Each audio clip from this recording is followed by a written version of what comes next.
होशियारपुर और पंजाब के सभी पत्रकार बंधुओं का ढेर सारी शुभकामनाओं के साथ आप सबका स्वागत करता हूं। पूरे देश के 5 चरण के चुनाव कंप्लीट हुए हैं। जब शुरुआत हुई थी तो नरेंद्र मोदी जी ने देश के सामने 140 करोड़ लोगों का मोदी परिवार, एक ऐसी भावना व्यक्त की थी कि 10 साल बाद मैंने देश को मेरा सब कुछ दे दिया है, अब देश मुझे पूरा प्यार करेगा। प्रथम चरण का जब चुनाव हुआ तब नरेंद्र मोदी जी की भाषा बदली। उन्होंने किस तरीके की भाषा, वेज, नॉन वेज, मांस, मटन, मछली, मंगलसूत्र से लेके अभी कल जब उन्होंने ये कहा कि कांग्रेस पार्टी की सरकार बन गई तो वो आपकी टोपियां निकाल के ले जाएगी। फिर उन्होंने कहा कि आपके जो बिजली के कनेक्शन है वो काट के घरों में अंधेरा कर देंगे। कांग्रेस की सरकार बनी तो बैंक खातों में से पैसा निकाल लिया जाएगा। ये प्रधानमंत्री का नैरेटिव पिछले लोकसभा आम चुनाव के अंतर्गत रहा। मैं धन्यवाद देता हूं नरेंद्र मोदी जी को कि उन्होंने 75 साल का नियम लेके आए। 75 साल का नियम जो उन्होंने लालकृष्ण आडवाणी जी, सुमित्रा महाजन जी, मुरली मनोहर जोशी जी जैसे कई नेताओं को 75 साल की पूरी एक नैरेटिव सेट करके राजनीति से बाहर किया, वो सही था। क्योंकि 74 साल में ही नरेंद्र मोदी जी की जो मनोस्थिति थी है वो इस तरह की बनने लगी, भाषा इस तरह की बनने लगी, तो मैं मानता हूं कि 75 साल में वो इसका पालन करेंगे। कांग्रेस पार्टी एथिक पे, सिद्धांत पे, वर्किंग पे काम करना चाहती है। राहुल गांधी जी एक ऐसे व्यक्तित्व जिन्होंने 4,000 किलोमीटर पैदल चलकर देश के सामने एक नैरेटिव सेट किया, और नैरेटिव का उद्देश्य क्या था?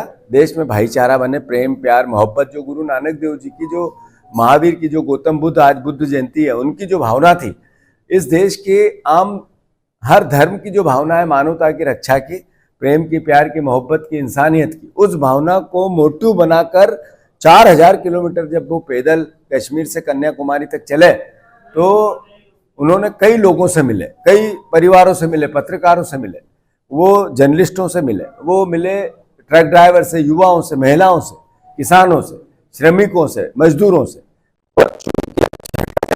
सातवां चरण है तो मैं मानता हूं कांग्रेस की लहर चल रही है। कांग्रेस की 300 से ऊपर सीटें पूरे गठबंधन की आएगी, ये एहसास अब सबको होने लगा है। जो नरेंद्र मोदी जी का नारा था आपकी बार 400 पार, वो पंचर हो गया। उसमें अब किसी भी प्रकार का स्टिकर भी नहीं लग रहा है कि उसकी पंचर रुक जाए। नरेंद्र मोदी जी अलग अलग भाषा बोल के ध्यान भटकाना चाहते हैं, पर अल्टीमेटली जो भाषा है वो इतनी निंदनीय है कि एक प्रधानमंत्री से देश आस नहीं कर सकता है। दुनिया में एक प्रधानमंत्री के पद की गरिमा जाती जा रही है जिस तरीके से प्रधानमंत्री के वक्तव्य आ रहे हैं। मैं मानता हूं आपने देखा होगा कि गुरु नानक देव जी की जयंती के पावन पवित्र दिन के ऊपर 3 काले कानून वापस लिए थे नरेंद्र मोदी जी ने। उस दिन उन्होंने कहा था कि हम 1 साल में एमएसपी लाएंगे। आज 2 साल हो गए, एक शब्द भी नहीं बोले। क्यों मिनिमम सपोर्ट प्राइस पे ये सरकार मौन हो गई? जबकि पहले कहती थी जितनी लागत उससे भी डबल करके जितना बनता है वो मिनिमम सपोर्ट प्राइस। ये प्रधानमंत्री के वक्तव्य थे। मैं सारी बातों को कंक्लूड करते हुए, अभी एक स्कैम आया है, कानूनन कैसे होता है भ्रष्टाचार, नरेंद्र मोदी जी ने देश को बताया है। कानूनन भ्रष्टाचार, जो बॉन्ड योजना आई, जो सुप्रीम कोर्ट के माध्यम से देश को पता चली, इन्होंने कोविड में कोवैक्सीन के लिए दर दर जब लोग भटक रहे थे तब नरेंद्र मोदी जी पैसे डलवा रहे थे पार्टी में पूनावाला से 50 करोड़ से ऊपर रुपया। जब एक नरेंद्र मोदी जी एक कंपनी 181 करोड़ की, उससे भी 1100 करोड़ बीजेपी में डलवा ली, बीजेपी के खातों में डलवा ली। रजिस्टर्ड है, ये झूठ नहीं है ना आरोप है, इसका ये स्कैम है। ऐसे ही उन्होंने जिसको ठेका दिया उससे बीजेपी में पैसा डला दिया। ये रिश्वत नहीं थी तो क्या थी? ये करप्शन नहीं था तो क्या था? उन्होंने जिन पर रेड डाली, जिन पर कार्रवाई की, जिन पर सीबीआई के छापे डले, सबसे पैसे ले लिए। ये आर्थिक एक तरह से रिश्वतखोरी नहीं है तो क्या है? तो मैं मानता हूं कि हर तरीके से रजिस्टर्ड भ्रष्टाचार नरेंद्र मोदी जी ने किया। ये देश ने, दुनिया, भारत देश का दुनिया में सर झुक गया। करप्शन के इंडेक्स जब आया तो दुनिया में हमारा स्केल सबसे हाइपर हो गया कि सबसे करप्ट देश भारत बन गया है, सबसे बेरोजगार देश भारत बन गया है, सबसे महंगा देश खाने पीने में भारत बन गया है, सबसे ज्यादा देश में राजनीतिक लोगों का सम्मान अगर घटा है तो नरेंद्र मोदी जी के राज में भारतवर्ष में घटा है। क्या कारण है कि मोदी जी आए जब से मीडिया पे भरोसा नहीं रहा लोगों को। क्यों शब्द आया गोदी मीडिया, मोदी मीडिया? ये देश का स्वतंत्र अखबार मीडिया जो देश के लोकतंत्र का स्तंभ है, नींव है उसको बचाता है, उसकी रक्षा करता है, जिसमें कमियां उसकी उजागर करता है, जिसकी अच्छाइयां उसको भी बताता है, उस पर आरोप लगने लगे। आप लोग यहाँ मेहनत करते हैं, दिन रात लगे रहते हैं, और जो एंकर है आप ही की चैनल के बड़े बड़े, वो जब फील्ड में जाते हैं तो उनका विरोध होने लग जाता है। क्यों? ऐसा देश क्यों बना? इसलिए उनका विरोध होने लगा कि वो मोदी मीडिया गोदी मीडिया बने, इसलिए कि देश के आम जन को मीडिया पे भरोसा नहीं बचा। मैं मानता हूं ऐसा देश नरेंद्र मोदी जी ने बनाया है। मैं आप सबसे अनुरोध करना चाहता हूं, करप्शन की पराकाष्ठा है। मोदी और अडानी और अंबानी ने पूरा देश का 30, 40, 50% संसाधनों पर कब्जा कर लिया है। जितना प्राइवेट सेक्टर की कंपनियां सरकारी सेक्टर के प्राइवेट सेक्टर को बेची गई, अल्टीमेटली ये देश के आरक्षण पर प्रहार था और देश की संपत्ति पर प्रहार था। अभी कल आदरणीय राहुल जी ने एक स्कीम निकाला कि जो कोल का स्कीम है, जो दुनिया भर से कोल आता 10 रुपए में है, होता 20 रुपए का है, और यहाँ के पावर कंपनी को जाता है, पॉलिसी बन गई, मोनोपाली बन गई, अडानी ही देगा। तो ये अपने आप में 1 रुपए की चीज 2 रुपए में दी, अरबों खरबों रुपए, लाखों करोड़ रुपए अडानी की जेब में नरेंद्र मोदी जी ने डाले। ये मैसेज क्या था? ये मैसेज वही था कि 2 तरह के भारत बन रहे हैं।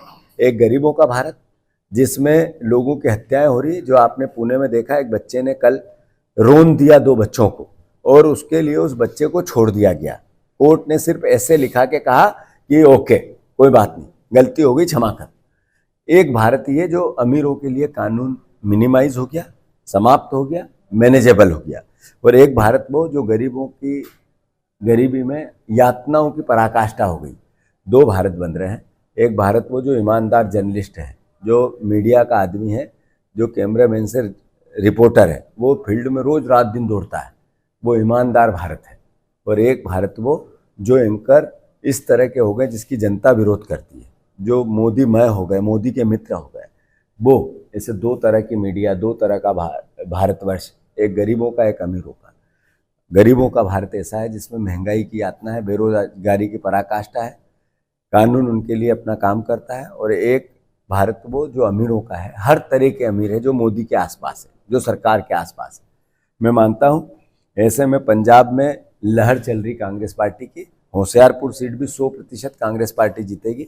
हमने एक योग्य, सुयोग्य, पढ़ी लिखी, शिक्षाविद और जिसका एक आम परिवार से रिश्ता है, ऐसा कैंडिडेट दिया है, जो मैं मानता हूं कि होशियारपुर लोकसभा के पूरे परिवारजन उनको बहुत पसंद कर रहे हैं। उनके पक्ष में माहौल है, उनके पक्ष में एक वेव है, उनके प्रति सिंपैथी है।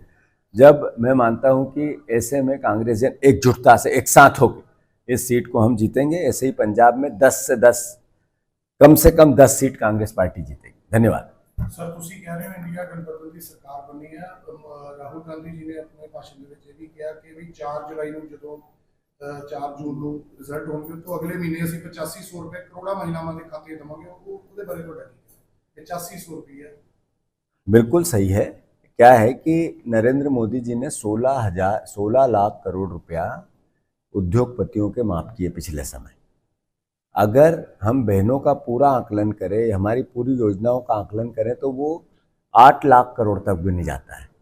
तो हमने जो मैनेजमेंट के साथ किया कि इस देश के संसाधनों पे गरीबों का हक है, तो जब वो बात आती है कि एक झटके में गरीबी खटाखट हटेगी, वो खटाखट कैसे हटेगी? ऐसे ही तो हटेगी कि ये जो अमीरों को आप पैसा देते हो, जो उद्योगपतियों को पैसा देते हो, उनकी बैंक बैलेंस अरबों खरबों रुपए में बढ़ गया, जिनके पास 90% संपत्ति चली गई, उन लोगों की सहायता का क्या मतलब? सहायता तो गरीब का, जिससे महंगाई की मार है, उस जर्नलिस्ट का, उस रिपोर्टर का, जो अपनी तनख्वाह में अपना घर नहीं चला पा रहा है, वो बहन जो घर में बाहर भी काम करती है और घर का भी पूरा काम करती है, उसके लिए भी है। तो मैं मानता हूं कि कांग्रेस पार्टी की एक ऐसी योजना है जिसमें मानसिक रूप से आधी आबादी को ताकत देना है। तो 8,500 रुपये पर बहन को 1 लाख रुपया 1 साल में 100% मिलेगा। कैसे देखते हैं बीजेपी के कैंडिडेट का हर गांव में विरोध हो रहा है? अभी भी किसानों की तरफ से विरोध किया जा रहा है, किसान अभी भी विरोध कर रहे हैं। ये विरोध नरेंद्र मोदी जी का है, ये विरोध काले कानून का था, ये विरोध MSP के धोखे का है। ये किसानों के साथ जो छल किया नरेंद्र मोदी जी और भारतीय जनता पार्टी ने, उसका विरोध है। गांव गांव में बीजेपी के कैंडिडेट को नहीं घुसने देना, ये मैसेज क्या है? फिर भी अब की बार 400 पार, उधर गांव में घुसेंगे नहीं, फिर भी 400 पार, ये मैसेज है कि नरेंद्र मोदी ने 2 भारत बनाया, जिसमें मीडिया के असर के साथ, अर्थ के असर के साथ, आर्थिक दुरुपयोग के साथ एक मोटिवेशन अलग बना रहे हैं, एक नैरेटिव अलग बना रहे हैं, पर वास्तविकता कुछ और है। तो मैं मानता हूं ये एहसास है कि ये बीजेपी जाने वाली है, इंडिया गठबंधन आने वाला है। We at GNA University see potential in everyone and everything around us. We drive innovation and entrepreneurship. We groom competent global citizens to affect positive change around them.